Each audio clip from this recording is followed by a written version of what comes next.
आइए एक बार फिर से हम उस महान सर्वशक्तिमान पिता परमेश्वर के पवित्र चरणों में हम सब चलते हैं, बड़े नम्र और दीन बन करके उनकी चरणों में सिर झुकाते हुए क्षमा मांगते हैं। हे हमारे स्वर्गीय पिता परमेश्वर, तू जो स्वर्ग में विराजमान है प्रभु, तेरा नाम पवित्र माना जाए पिता, क्योंकि तू पवित्र है मेरे प्रभु। तेरे जैसा कोई नहीं है पिता, तेरे तुल्य कोई नहीं है प्रभु।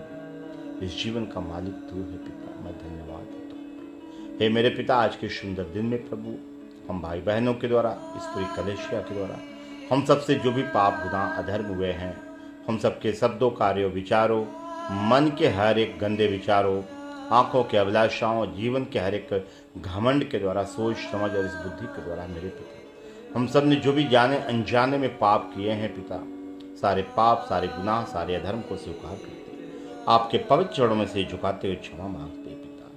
हे मेरे दयालु पिता, हम सब पे दया कर दे। हे मेरे कृपालु पिता, हम सब पे कृपा कर दे। हे मेरे विलम्ब से क्रोध करने वाले मेरे पिता परमेश्वर, हम सब पे दया कर, अनुग्रह कृपा कर प्रभु। और इन सारे पाप, सारे गुनाहों को हम सब स्वीकार करते हैं प्रभु। क्षमा की याचना मांगते प्रभु, हम सबको क्षमा करें प्रभु, माफ करें।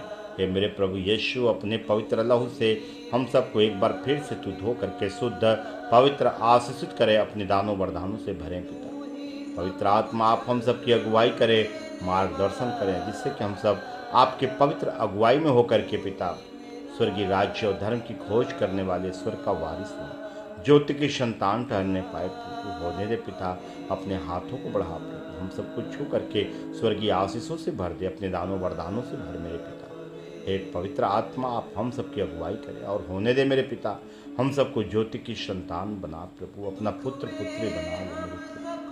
हाँ मेरे प्रभु परमेश्वर, हम सब संपूर्ण मन से, आत्मा, शरीर, प्राण से तेरे पास आते हैं पिता। मैं धन्यवाद देता हूँ आज के सुंदर दिन, आज की ज्योति, आज की उजियाला के लिए मेरे प्रभु, क्योंकि आज का यह सुंदर दिन बहुतों ने नहीं देखा है प्रभु। आपने दया की, अनुग्रह किया है, जीवतों के बीच में जिंदा रखा है मेरे प्रभु। तो होने दे आज के सुंदर दिन में पिता, जैसी तेरी इच्छा है मेरे प्रभु, वह पूरी होती जाए मेरे पिता। हे मेरे महान परमेश्वर, हे मेरे अगम अनंत अंतर्यामी मेरे पिता परमेश्वर, तू महान है, तेरे जैसा कोई नहीं है प्रभु, तेरे तुल्य कोई नहीं है मेरे पिता।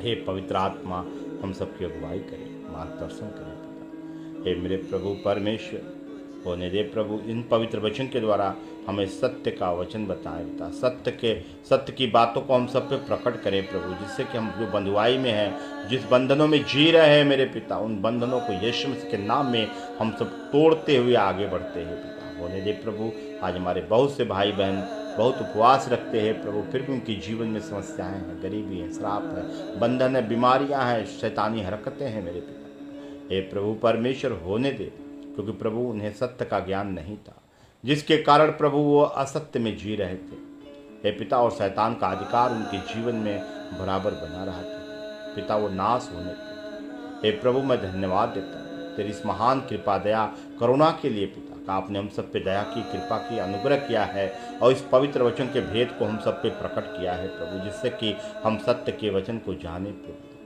हाँ मेरे प्रभु, होने दे इन पवित्र वचन के द्वारा हमारे हर एक भाई बहन जितने इस वचन को सुने प्रभु, उनके हृदय के पटिया हो पिता, और सत्य को जाने, सत्य ही उन्हें स्वतंत्र करने पाए पिता। मैं धन्यवाद देता हूँ, आपके चरणों में आता हूँ, सिर झुकाते हुए सारा आदर महिमा आपको देते हैं। उद्धारकर्ता प्रभु यीशु मसीह के पवित्र और सामर्थ्य नाम से हम स्वर्गीय पिता परमेश्वर से प्रार्थना को मांगते हैं, आमीन आमीन आमीन। सब भाई बहनों को जय मसीह। अभी हमने कल एक ऑडियो बनाया था उपवास के बारे में, उपवास हमें कैसा रखना चाहिए। आइए उसी का आज हम सेकंड पार्ट बना रहे हैं। आज उसी के हम दूसरे पार्ट को बना रहे हैं, जिससे कि आज हम ये जानेंगे कि मेरे स्वर्गीय पिता को क्या भाता है और कैसा उपवास मेरे पिता को पसंद है, और हम अगर सच्चा उपवास रखते हैं तो मेरा स्वर्गीय पिता हमसे वादा क्या किया है। और मैं आपको एक बार फिर से बताना चाहता हूँ कि मेरे पिता का एक एक वचन पूरा होगा, पूरा होके ही रहता है और पूरा होता है। हालेलुया। आज आइए इन पवित्र वचन के द्वारा हम ये जानते हैं, इस इतनी बड़ी भेद की बातों को जानते हैं कि मेरे स्वर्गीय पिता को क्या पसंद है और कैसे उपवास से वो प्रसन्न रहता है। आइए हम सब सच्चे उपवास की तरफ बढ़ें और सच्चे उपवास करें, जिससे कि हम सब अनंत काल के जीवन में, स्वर्गीय जीवन में प्रवेश करने पाए और इस जीवन में आनंद, खुशियाँ होने पाए। आइए हम वचन को आगे बढ़ते हैं, देखते हैं। हम खोलते हैं मत्ती अध्याय 25, 31 वचन से 40 वचन तक हम लोग देखेंगे कि मेरे पिता को क्या पसंद है और जैसा उनको पसंद है, मैं अगर वैसा उपवास रखता हूँ तो पिता ने हमसे क्या क्या वादा किया है और निश्चय ही उसका वादा पूरा होता है। हालेलुया। आइए हम 31 वचन को देखते हैं। जब मनुष्य का पुत्र अपनी महिमा में आएगा और सब स्वर्गदूत उसके साथ आएंगे, तो वह अपनी महिमा के सिंहासन पे विराजमान होगा। हालेलुया। जब मेरा प्रभु स्वर्गदूतों के साथ दोबारा आगमन होगा, वो अपनी महिमा के सिंहासन पे विराजमान होगा। हालेलुया। आइए इस वचन के अगेंस्ट में हम देखते हैं मत्ती अध्याय 16 का 27 वचन। मत्ती अध्याय 16 का 27 वचन को एक बार देखते हैं कि प्रभु आने वाला है तो कौन सी बातें हम लोगों से करेगा।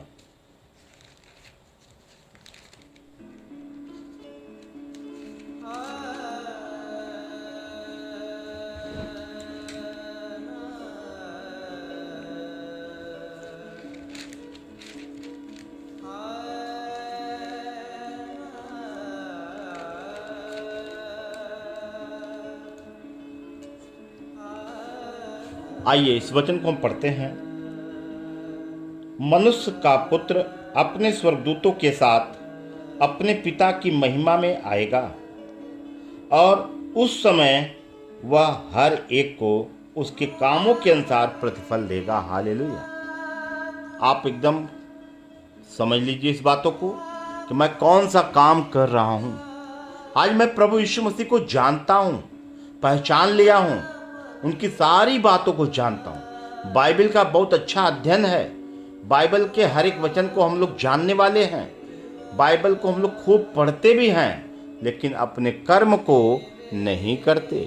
जैसा का मेरे पिता का वो पसंद है वह कार्य हम नहीं करते। जो मुझे पसंद है, जिस बातों से हमको फायदा है, मैं वही कार्य करता हूं। हालेलुया। उसका कारण है कि मेरे जीवन में उद्धार नहीं आया है, मेरे जीवन में शांति नहीं है, मेरे जीवन में आनंद और खुशियां नहीं है। मेरे जीवन में है क्या? मैं वचन पढ़ता हूं, 40 दिन का उपवास रखता हूं, शुक्रवार को रखता हूं, तरह तरह के उपवास हम रखते हैं, फिर भी हम अशांति में जी रहे हैं, क्योंकि जो मेरे पिता को नहीं पसंद मैं वही तो काम कर रहा हूं। तो ये जान लीजिए, 27 वचन हमें यहाँ पे सिखा रहा है कि मनुष्य का पुत्र अपने स्वर्गदूतों के साथ अपने पिता की महिमा में आएगा। हालेलुया। अब वो कुंवारी कन्या से गर्भ में नहीं आएगा, वो बादलों में होकर के आएगा। हर एक आंख देखेगा और हर एक जुबान अंगीकार करेगा। हालेलुया। लेकिन उस वक्त क्या होगा? समय बहुत दूर हो चुका रहेगा। अनुग्रह का दिन वो खत्म रहेगा। यह अनुग्रह का दिन है, छुटकारे का दिन है। इसलिए मेरे भाई और बहनों, सत्य को जानो, सत्य आपको स्वतंत्र करे। समय के कीमत को समझो, समय कितना बलवान है। अपने समय को व्यर्थ में बर्बाद न करो। परमेश्वर ने आपको भी बुद्धि, ज्ञान, समझ सब कुछ दिया है और एक ही आत्मा सबको पिलाया है। तो प्रभु के वचन पे आप बने रहो ना। प्रभु का वचन हमें क्या कहता है?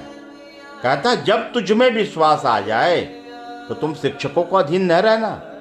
देखिए, आज हम शिक्षकों के अधीन हैं, अच्छी बात है, ये खराब बात नहीं है, लेकिन मेरा शिक्षक कैसा होना चाहिए, ये सबसे बड़ी बात है। मत्ती अध्याय में भी लिखा गया है शिक्षकों के बारे में। उसके फल से पहचानो किस पेड़ का फल है। कहीं मेरा शिक्षक लोभी तो नहीं है, मेरा शिक्षक लालची तो नहीं है, मेरा शिक्षक डिंग मार तो नहीं है, मेरा शिक्षक बहुत बड़ी बड़ी बातें करने वाला तो नहीं है, मेरा शिक्षक व्यभिचारी तो नहीं है, मेरा शिक्षक आंखों से गंदा तो नहीं है। इस तरीके से आप सीखो, देखो कि मेरा शिक्षक है कैसा। आप ऐसे शिक्षकों से शिक्षा लो जिसके अंदर प्रेम हो, आनंद हो, शांति हो, धीरज वाला हो, वो लालची ना हो, वह व्यभिचारी ना हो, वो दुष्टता का कार्य करने वाला ना हो, वो अधर्मी ना हो, वो पापी ना हो, वो हत्यारा ना हो। ऐसे शिक्षकों से हमें शिक्षा लेना है। हालेलुया। क्योंकि परमेश्वर प्रभु यीशु मसीह जब अपने महिमा के शरीर में आएगा, पिता की महिमा में आएगा, और उस समय वह हर एक को उसके कामों के अनुसार प्रतिफल देगा। तो आप अपने अंदर जांच लो, हम लोग कौन से काम कर रहे हैं, क्या नहीं कर रहे हैं, क्या कर रहे हैं, और इसका हमें मिलने वाला क्या है। देखो मेरे भाई और बहनों, सत्य तो यही है कि यह शरीर आज नहीं तो कल आपको छोड़ के ही जाना है। हालेलुया। इस शरीर को कोई बचा नहीं पाएगा।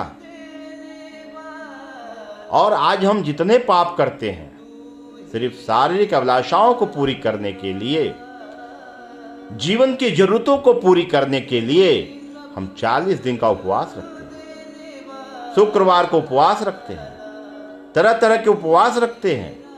ऐसे उपवास से आपका उद्धार नहीं होगा, ऐसे उपवास से आपको चंगाई नहीं मिलने वाली है।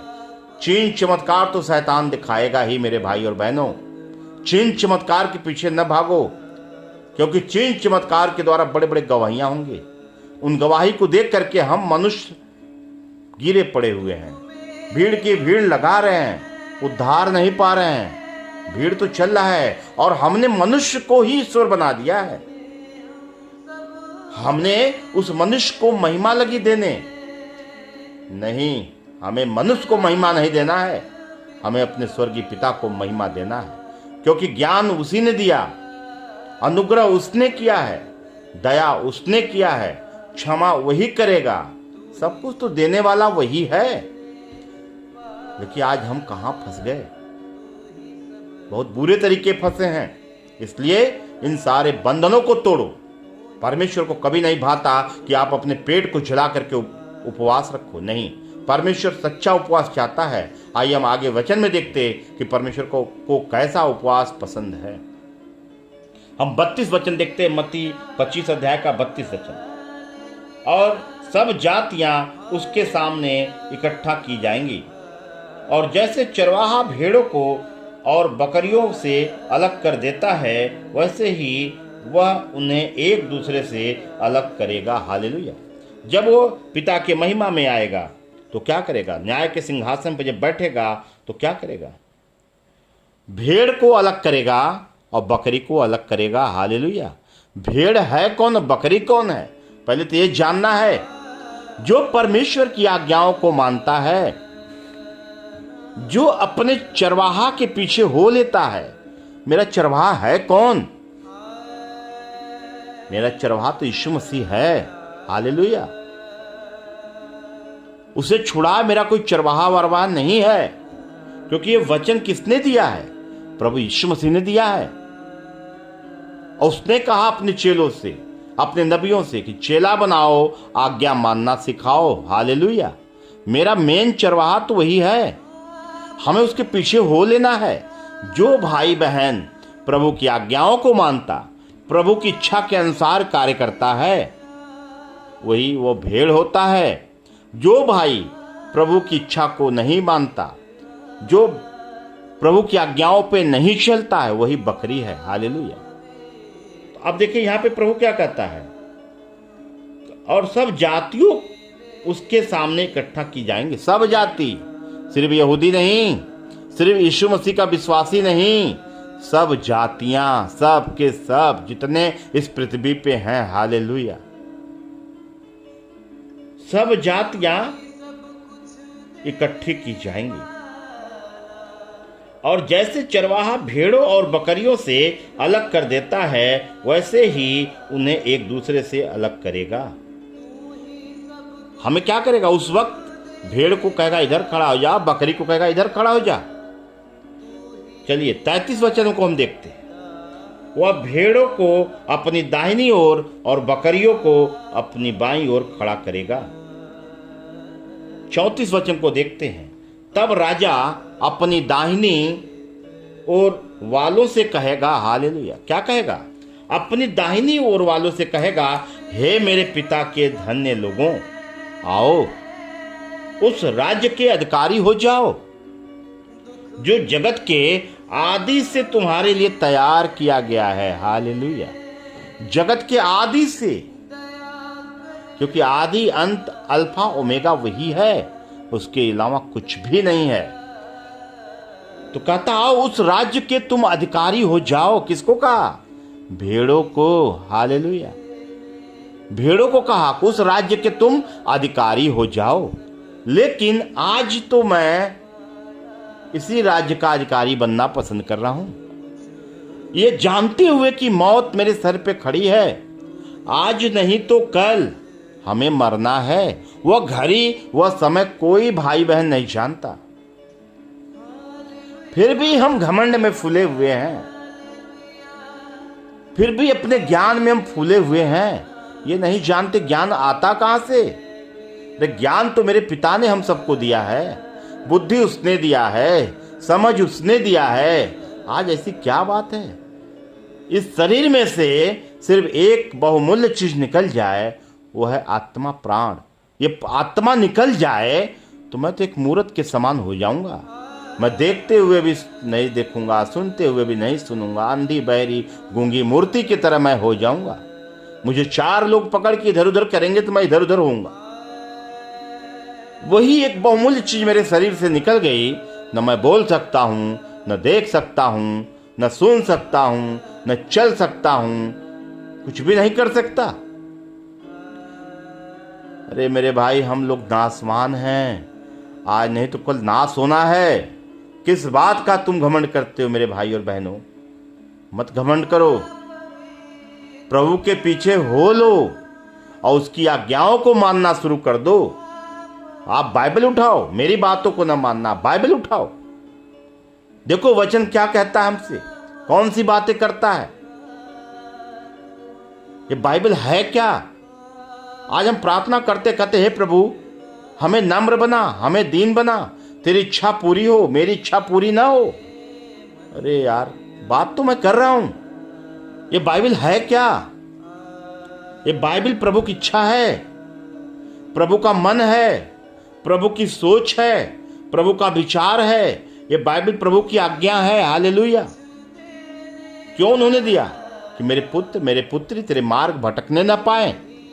इन वचन को देखो, मैंने तुझसे इस वचनों के द्वारा बात की है। हमने अपने मन की बात उसमें प्रकट किया है, मैंने अपनी सोच इसमें प्रकट किया है, मैंने अपनी इच्छा इस पर जाहिर की है कि तुम ऐसा करो।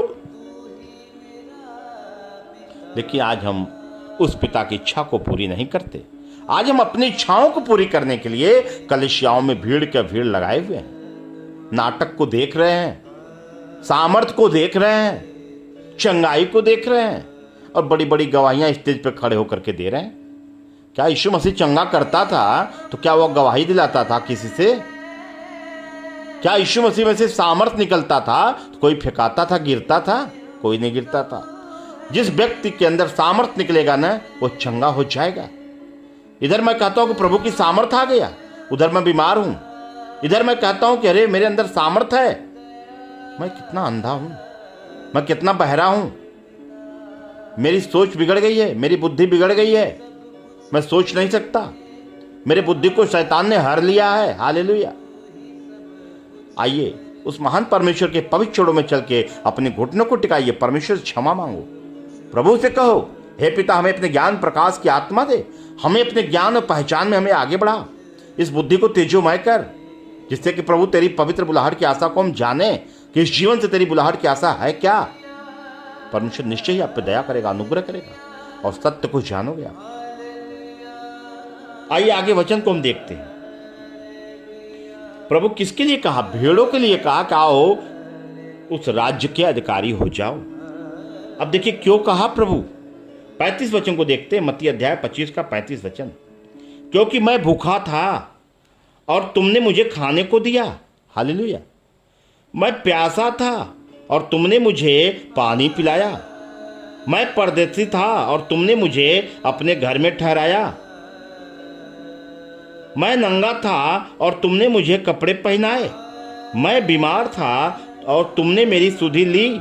मैं बंदी गृह में था और तुम मुझसे मिलने आए, हालेलुया। 37 वचन को देखते हैं तो यहां तब धर्मी लोग क्या कहेंगे? जो धर्मी लोग, जो भेड़ हैं, जो प्रभु के भेड़ लोग हैं, वो क्या कहेंगे? वो धर्मी लोग उनसे पूछेंगे, उत्तर देंगे, हे प्रभु, हमने कब तुझे भूखा देखा?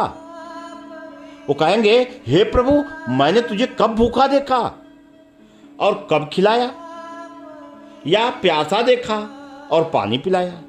38 वचन को देखते हैं, हमने कब तुझे परदेसी देखा और अपने घर में ठहराया, या नंगा देखा और कपड़े पहनाए?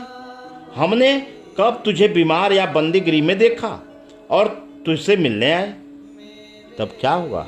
40 वचन में प्रभु कहता है, तब राजा उन्हें उत्तर देगा, हालेलुया, मैं तुमसे सच सच कहता हूं कि तुमने जो मेरे इन छोटे से छोटे भाइयों में से किसी एक के साथ किया, वह मेरे ही साथ किया है, हालेलुया। देखिए, आज सच्चा उपवास हमारा यह है।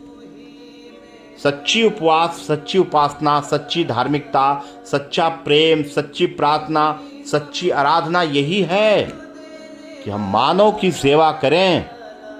पूरी बाइबल सिर्फ मानव की सेवा पे आधारित है, क्योंकि परमेश्वर प्रभु यीशु मसीह ने यह बताया है कि जब तक तुम इन छोटे छोटे भाइयों की सुधि न लिए तो मेरे साथ भी नहीं तुमने किया है। हमें क्या करना है? मेरा सच्चा उपवास कि किसी को मैंने भूखा देखा, मेरे घर में 2 रोटी है, मैंने 2 रोटी को उस भूखे को खिलाया। प्रभु इस सच्चे उपवास से प्रसन्न होता है। वो प्रभु ने कहा, क्या तेरा सच्चा उपवास ये नहीं है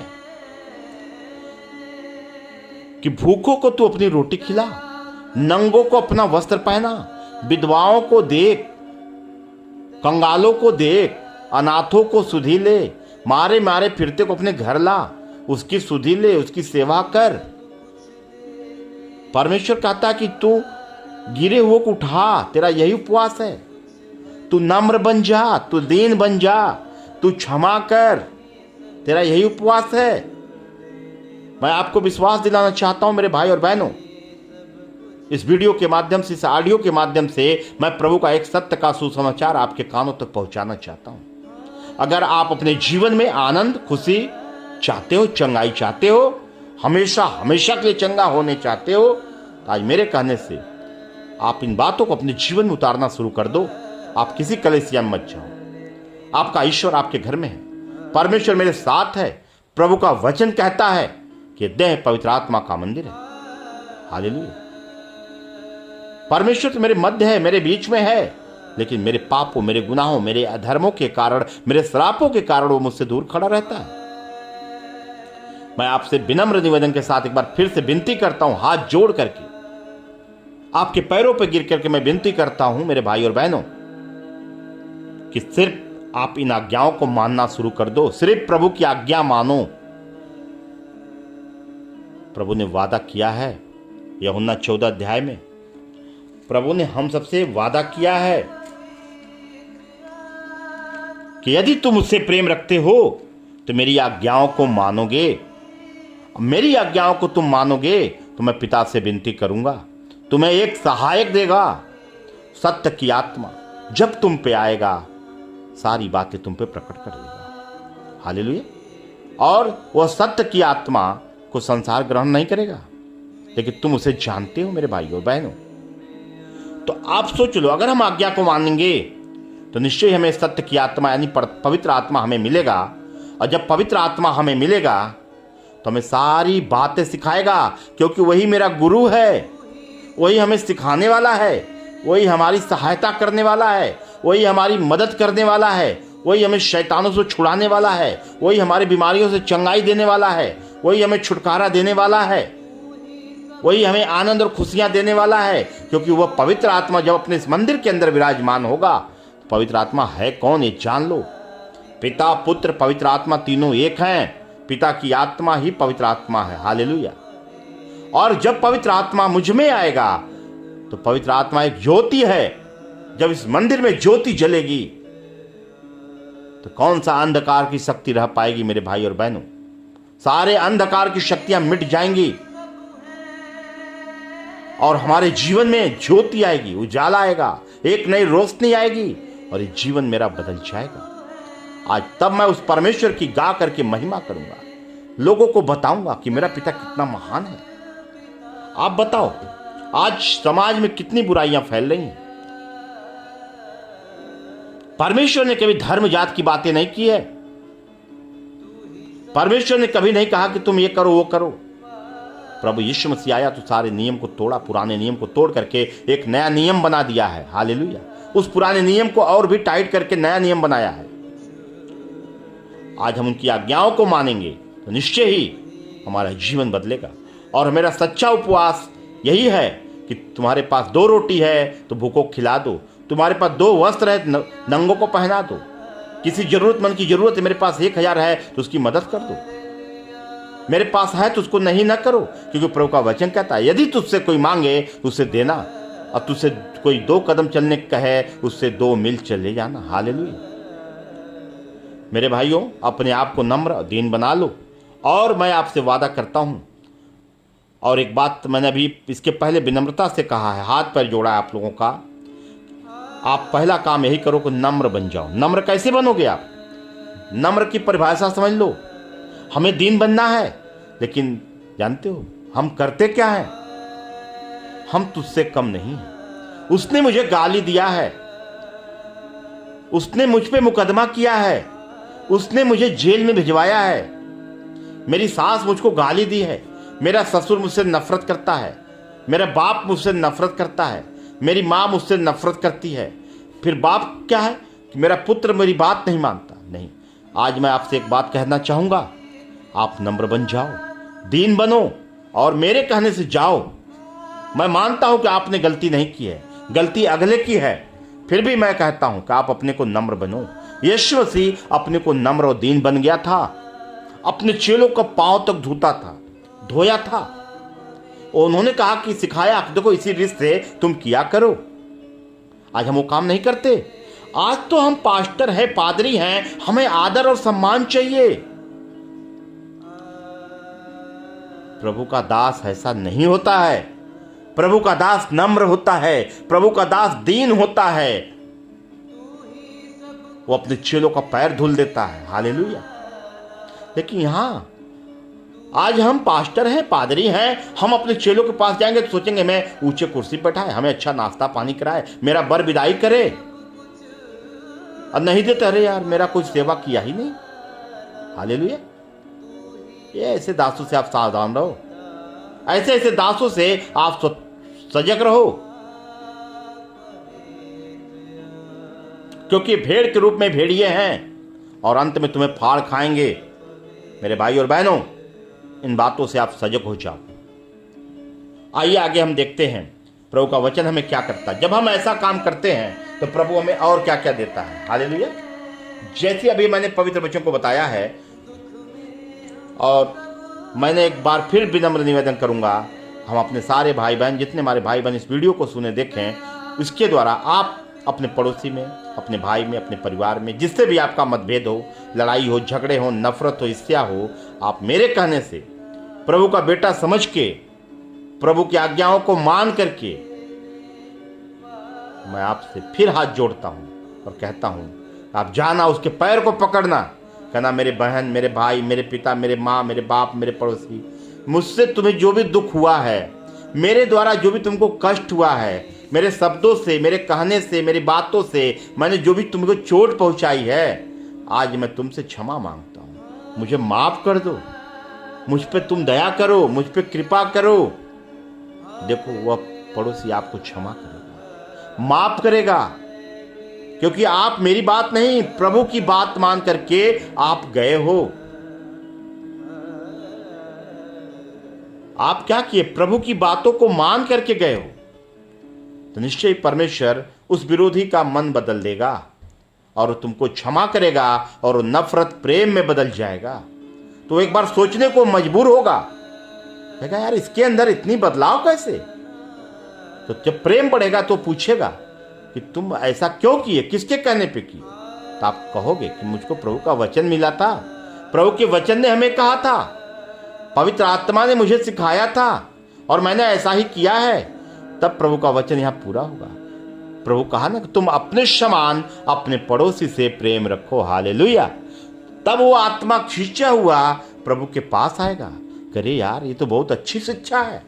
मैं जो कचहरी में जाता था, मुकदमा लड़ता था, जो मैं जेल में बंद हुआ, मेरे विरोध में गवाही करता था, आज मेरे पैर को पकड़ करके मुझसे क्षमा मांग रहा है। तो वो भी व्यक्ति नम्र और दीन बन जाएगा और आपके द्वारा उसका घराना छूटेगा और स्वर्ग का राज्य में आप प्रवेश करोगे। स्वर्ग में आपके लिए मुकुट रखा है, परमेश्वर आपको निश्चय ही पहनाएगा। हालेलुया।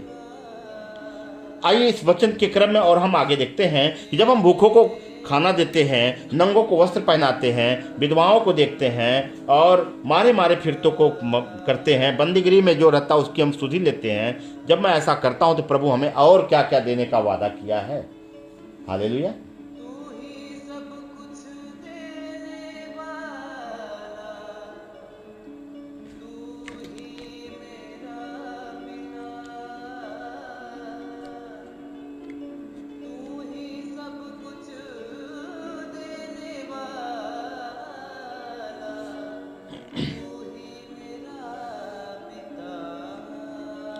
आगे भी हम देखते हैं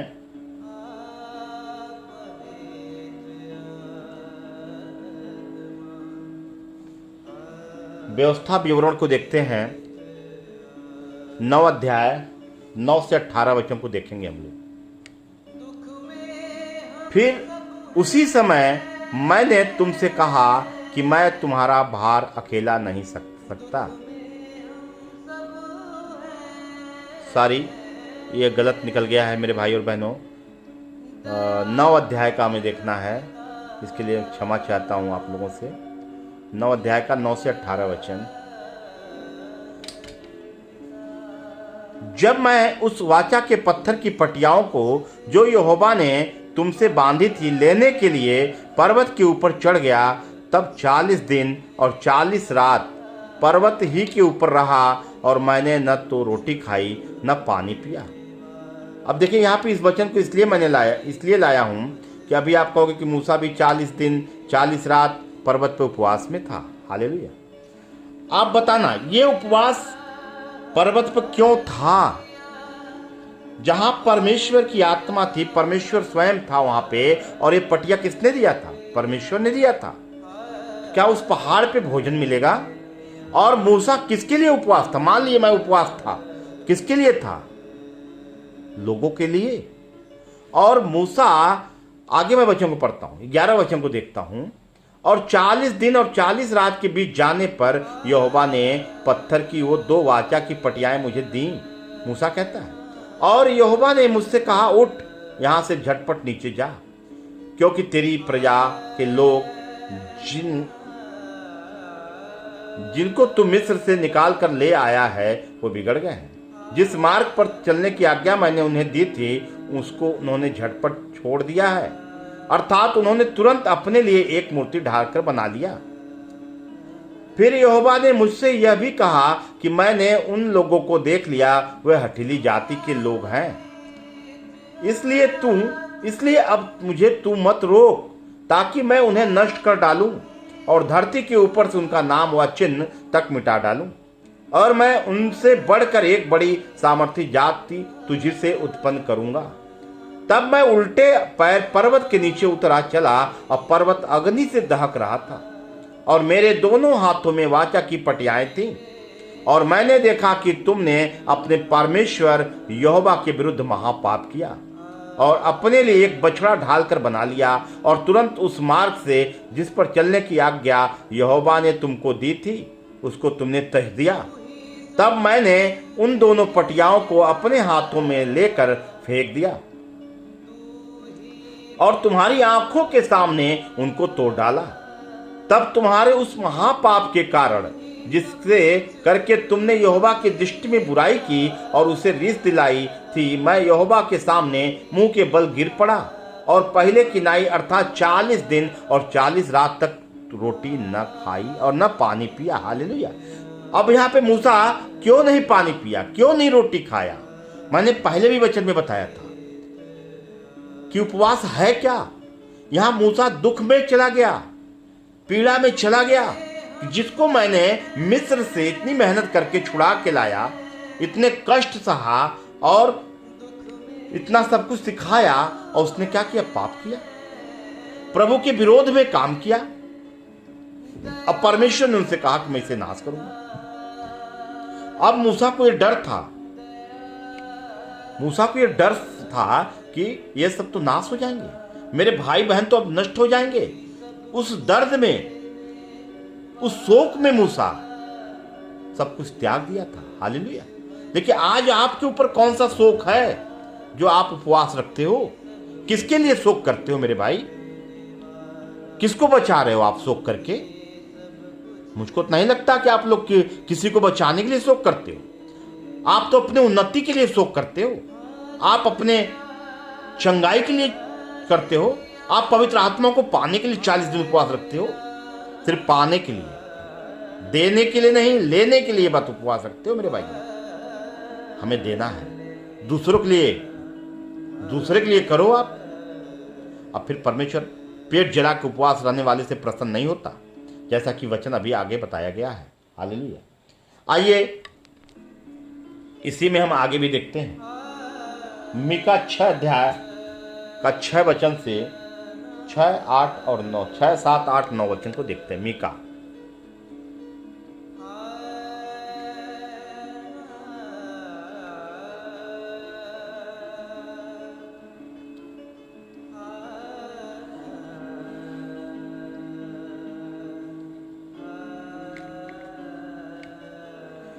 देखिए, प्रभु जब हम ऐसा काम करेंगे जैसा कि प्रभु को पसंद है, मेरे स्वर्गीय पिता को जो चीज भाता है, अगर मैं वैसा काम करता हूं तो निश्चय ही जानना परमेश्वर हमसे वादा किया, उसका हर एक वादा पूरा होता है। चलिए मैं मीका का 6 अध्याय का 6 वचन को देखता हूं। मैं क्या लेकर यहोवा के सम्मुख आऊं और ऊपर रहने वाले परमेश्वर के सामने झुकूं? क्या मैं होम बलि के लिए 1 वर्ष के बछड़े लेकर उसके सम्मुख आऊं? 7 वचन को देखते हैं। क्या यहोवा हजारों मेढ़ों से या तेल की लाखों नदियों से प्रसन्न होगा? क्या मैं अपने अपराध के प्रायश्चित में अपने पहिलौठों को व अपने पाप के बदले में अपने जन्माए हुए किसी को दूं? परमेश्वर को बताइए, मैं ऐसा करूं? नहीं।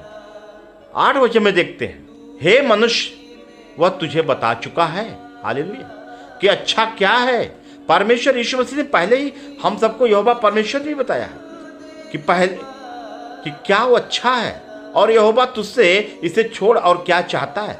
मेरा यहोवा परमेश्वर इस सब को छोड़ करके कि मैं पहिलौठों को दूं या तेल दूं, मेढ़ों को दूं, ठीक है, बछड़े को लाऊं, नहीं, परमेश्वर इन सब से प्रसन्न नहीं होता। वो कहता, हे मनुष्य, वह तुझे बता चुका है कि अच्छा क्या है, और यहोवा तुझसे इसे छोड़ और क्या चाहता है, कि तू न्याय से काम कर और कृपा से प्रीति रख और अपने परमेश्वर के साथ नम्रता से चल ले। हालेलुया। हमें न्याय करना है, किस न्याय से काम करना है, अन्याय से नहीं।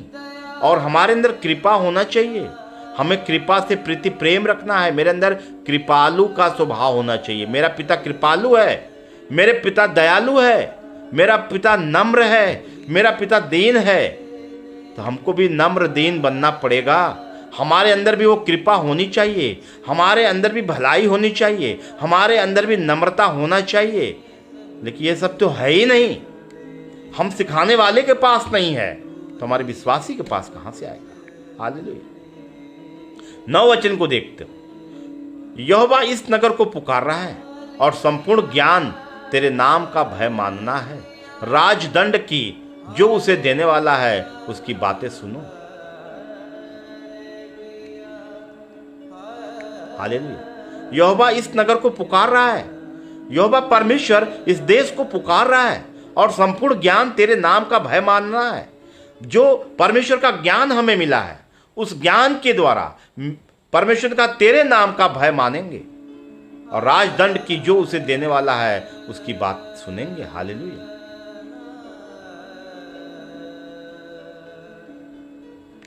आइए हम आमोस को भी देखते हैं। इसी में आमोस की पुस्तक हमसे क्या बातें करती हैं। हालेलुया। आमोस 5 अध्याय खोलें और 21 वचन से 24 वचन को हम सब देखते हैं।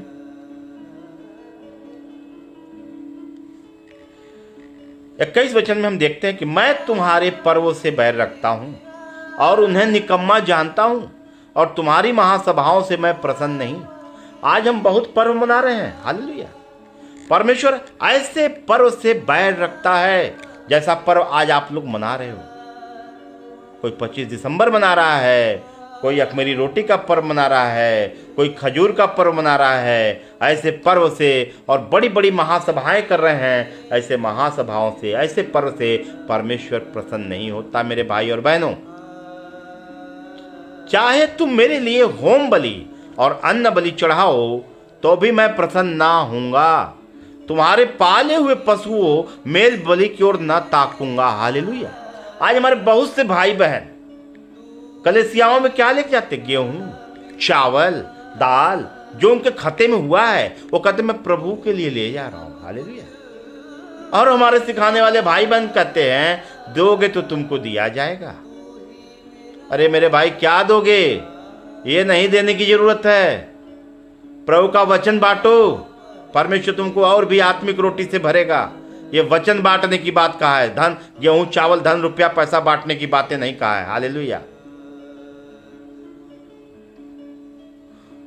प्रभु क्या कहा है? 22 वचन में सीधा बोलता है, चाहे तुम मेरे लिए होम बलि, अन्न बलि चढ़ाओ तो भी प्रसन्न ना होगा। आज चाहे आप कितना पूरा खेत का गेहूं डाल दो, पूरे खेत का धान चावल दे दो, सारी धन संपत्ति दे दो, परमेश्वर आपसे खुश नहीं हो सकता है। हालेलुया। आपका देना लेना सब व्यर्थ है। आपको देना किसको है? गरीबों को दो, कंगालों को दो, असहायों को दो, पीड़ित को दो, निर्बलों को दो, कंगालों को दो। दान दो। मैं नहीं कर रहा हूं दान मत दो। क्यों 10वांश दोगे? 1000 गुना दो, पूरा दे दो, चलेगा। लेकिन जहां 10वांश का आ गया तो आप पाप करोगे, क्योंकि आप व्यवस्था को पूरी नहीं कर सकते। जिस व्यवस्था को मेरा प्रभु यीशु मसीह आया पूरा कर दिया। रोमियो अध्याय 10 के 4 में साफ शब्दों में लिखा हुआ है। पौलुस कहता है मसीह व्यवस्था का अंत है। मैं किस व्यवस्था के द्वारा 10वांश लेता हूं? किस व्यवस्था के द्वारा हम किसी का अन्न लेते हैं? किस मंदिर में हम अन्न चढ़ाते हैं? किस मंदिर में हम अन्न बलि चढ़ाते हैं? कहां मंदिर है? मंदिर तो मैं हूं, आप हो, सब हो। क्योंकि प्रभु का वचन कहता अब से ये पत्थर का मेरा मंदिर नहीं है, अब से तुम मेरे मंदिर हो। ये पवित्र आत्मा का मंदिर है। तुम, ये देह पवित्र आत्मा का मंदिर है। हालेलुया। तो मैं किस मंदिर में गेहूं चावल ले जा रहा हूं? किस मंदिर में मैं अन्न बलि चढ़ा रहा हूं? सब बंद कर दो मेरे भाई बहनों। इससे उद्धार नहीं पाओगे, इससे आप चंगा नहीं हो जाओगे। चंगाई जो आपको मिलती है वो किधर से मिलती है आप समझ लेना। उद्धार कभी नहीं मिल सकता इस सब करने से। जो बातें मेरे पिता के सब कतई नहीं पसंद है। और प्रभु ने 23 वचन में कह दिया है, अपने गीतों का कोलाहल मुझसे दूर करो, तुम्हारी सारंगियों का सुर मैं ना सुनूंगा। हालेलुया। आज चर्च में, गिरजाघर में, तरह तरह के कलीसियाओं में खूब ड्रम बजाया जा रहा है, खूब पैड बजाया रहा है, खूब नाचा जा रहा है, खूब बढ़िया बढ़िया गीत सुनाई जा रही है, ऑर्केस्ट्रा बनाया जा रहा है। परमेश्वर कहता अपने गीतों को कोलाहल मुझसे दूर कर, तुम्हारी सारंगियों का सुर मैं ना सुनूंगा। हालेलुया।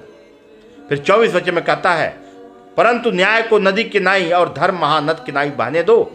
हमारा न्याय नदी के नाई बहने दो। न्याय मेरा सच्चा हो और धर्म मेरा जो है महानाद के नाई बहने दो। जो धर्म मेरा क्या कहता है कि मानव की सेवा करो। मेरी कोई जाति नहीं है, मेरा कोई धर्म है ही नहीं। मैं मानव हूं, मैं मनुष्य हूं। मेरा एक ही जाति के मैं मनुष्य हूं और मेरा एक ही धर्म है कि मानव की सेवा करूं। प्रभु यीशु मसीह क्यों आया था? उसने हम मनुष्यों से प्रेम रखा था, हम मनुष्य से प्यार किया और अपने आप को भी नरक छोड़ा। हमारे पापों, हमारे अधर्मों, मेरे कर्जों, मेरे श्रापों के लिए, मेरे बीमारियों के लिए क्रूस पे अपने आप को दे दिया। अपने गाल पे थप्पड़ खाया, घाव सहा, उसके गाल पे थूका गया, मारा गया, कोड़े खाया कि उसके कोड़े खाने से हम चंगे हो जाए। जो मार हमें खानी थी वह मार मेरा प्रभु यीशु सिखाया, जिससे कि मैं चंगा हुआ। हालेलुया। फिर भी हम कितने स्वार्थी हैं, उस सर्वशक्तिमान परमेश्वर के पुत्र के इस महाबलिदानी को हम भूल गए। सिर्फ किसके लिए? थोड़ी से धन के लिए, थोड़े से शारीरिक अभिलाषाओं को पूरी करने के लिए अपने स्वार्थ में हम अंधे हो गए हैं और शैतान को भरपूरी से हमने मौका दे दिया है और तरह तरह के नियम कानून बना करके आज हम अपने हर कुछ भाई बहनों को नाश कर रहे हैं। अपने तो हम नाश हो रहे हैं और हम अपने भाई बहनों को भी नाश कर रहे हैं। मेरे भाई और बहनों, इन पवित्र वचन के द्वारा परमेश्वर आपसे बात करेंगे और मैं आपसे फिर से विनम्र निवेदन करता हूं, हाथ पैर जोड़ करके मैं आपसे फिर कहता हूं कि आप लोग अपने अपने पड़ोसी, जिससे आपका नफरत है, जिससे आपकी स्या है, जिससे आपकी लड़ाई झगड़े हैं, जिससे आपका मुकदमा चला, आप उसके घर जाओ। मेरे कहने से आप मान लो, आप करके देखो। जो चीज़ आप 10 साल में नहीं पाए हो ना, जो चीज़ आज 20 साल में नहीं पा रहे हो, जो चीज़ आप 15 साल में नहीं पाए, जो सिर्फ 5 साल नहीं, 2 साल नहीं पाए, परमेश्वर आपको तुरंत देने वाला है। हालेलुया। अपने कदमों को बढ़ाओ, नम्रता की तरफ बढ़ जाओ। परमेश्वर अपने कदमों को मिलाएगा, बेटा चल, अब तू सही मार्ग पकड़ लिया है, मैं तेरे संग संग हूँ। प्रभु का वचन पूरा होगा कि जहाँ जहाँ तू जाएगा तेरा यहोवा परमेश्वर तेरे संग संग रहेगा। आमीन। हालेलुया। आइए हम छोटा सा प्रार्थना करते हैं इस पवित्र वचन के द्वारा जो पिता ने हमसे बातें की। हे हमारे स्वर्गीय पिता परमेश्वर, तू जो स्वर्ग में विराजमान है प्रभु, मैं करोड़ों बार धन्यवाद देता हूँ प्रभु, इस महान प्रकाशन के लिए, इस ज्ञान प्रकाश के लिए पिता परमेश्वर, इस पवित्र भेद के लिए मेरे प्रभु, जो तुझे भाता है प्रभु, ये भाने वाली चीज, ये बातें हम पे आपने प्रकट की है पिता, मैं करोड़ों बार धन्यवाद देता हूँ प्रभु। होने दे हमारे हर एक भाई बहन जो भी इस ऑडियो वीडियो को, इस वचन को सुने प्रभु, उनको तू नम्र बनाओ प्रभु, उन्हें दीन बना प्रभु, उनके मन, उनके हृदय को बदल प्रभु, उनके अंदर हठीलापन को उखाड़ के फेंक दे पवित्र आत्मा। हर एक हट की आत्माओं को यीशु मसीह के नाम में उखाड़ फेंक दे पिता। हर एक नफरत फैलाने वाली दुष्ट आत्माओं को यीशु मसीह के नाम में जड़ सहित उखाड़ के फेंकते हैं प्रभु। होने दे प्रभु, अपने हर एक भाई बहन को आपके लहू में कब्र करते हैं प्रभु। पिता इनके मन, इनके हृदय को बदल प्रभु, इनके सोच, इनके विचार को बदल पिता, इन्हें नम्र और दीन बन जाए प्रभु। हे पिता, ये नम्रता से आगे बढ़ते हुए, दीनता में आगे बढ़ते हुए पिता परमेश्वर, जैसा आपने आज्ञा दिया है प्रभु, तेरी आज्ञाओं पर चलने वाले तेरे स्वर्गीय पुत्र और पुत्री हो जाए प्रभु। पिता, जितने भाई बहन इस पवित्र वचन को सुने प्रभु, उन्हें अपनी ज्योति की संतान होने का दान और वरदान दे प्रभु। पिता, उन्हें पुत्र पुत्री होने का अधिकार दे पिता, उन्हें नाश होने से बचा पिता परमेश्वर। उन पे दया कर, उन पे कृपा कर, उन पे अनुग्रह कर दे प्रभु। तेरे इस पवित्र वचन के द्वारा प्रभु इनके महान चंगाई मिले, महान छुटकारा मिले पिता, और सत्य का सुसमाचार सुनाने वाले हो जाए प्रभु। तेरे नाम की महिमा करने वाले हो, तेरे नाम की बड़ाई प्रशंसा करने वाले हो। इनके सारे बंधन जो आज ये कलशियाओं के द्वारा बांधी गई है प्रभु, सारे बंधन यीशु मसीह के नाम में टूट जाए प्रभु। चाहे वो तेल का बंधन हो, चाहे पानी का बंधन हो, चाहे फोटो का, चाहे लॉकेट का हो प्रभु, चाहे जिस भी उपवास का बंधन है प्रभु, जिस जैसी भी बंधने हैं, यीशु मसीह के नाम में सारे बंधनों को मैं तोड़ते हुए अपने हर एक उन भाई बहनों को छुड़ा लाता हूँ पिता। मैं धन्यवाद देता हूँ प्रभु, इन भाई बहनों को आपके लहू में कब्र करते हुए इस प्रार्थना को उद्धार करता प्रभु यीशु मसीह के पवित्र और सामर्थ्य नाम से पिता परमेश्वर से मांगते हैं। आमीन, आमीन, आमीन। सब भाई बहनों को एक बार फिर से मैं जय मसीह कहता हूँ।